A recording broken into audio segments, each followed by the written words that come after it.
sebagainya, maksiat di mana-mana, itu mengundang musibah. Tapi itu adanya di satu titik. Mungkin dalam satu kampung satu titik. Ini kata Pak Ali ya, dengerin ya. Dalam satu kampung mungkin satu titik, dalam satu kecamatan satu titik atau dua titik.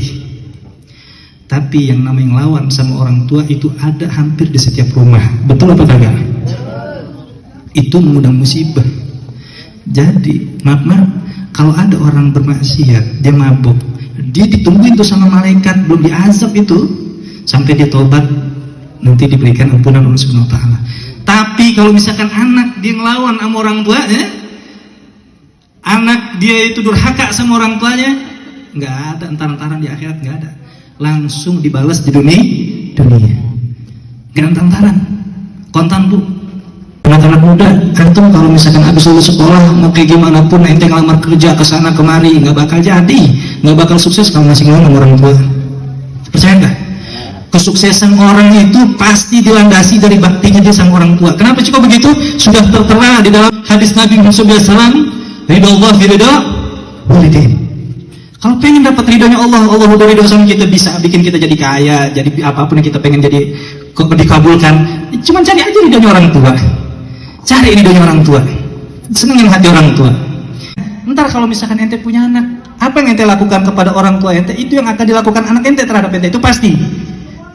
Kalau ente sekarang pengen anak-anak ente bakti sama ente, nanti semuanya, yang perempuan juga, jangan awal-awal aja loh.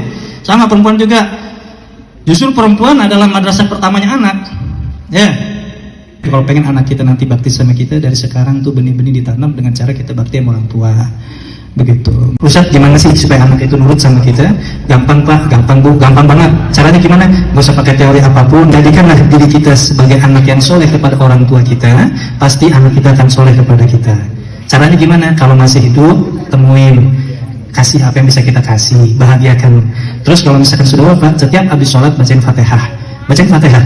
Alhamdulillah salah hadratin Nabi SAW susun ilahi, nama ayah kita, nama ayah saya Abdul Rashid bin Muhammad Nasir, begitu. Al-Fatihah. Itu baktinya kita kepada orang tua kita yang sudah wafat.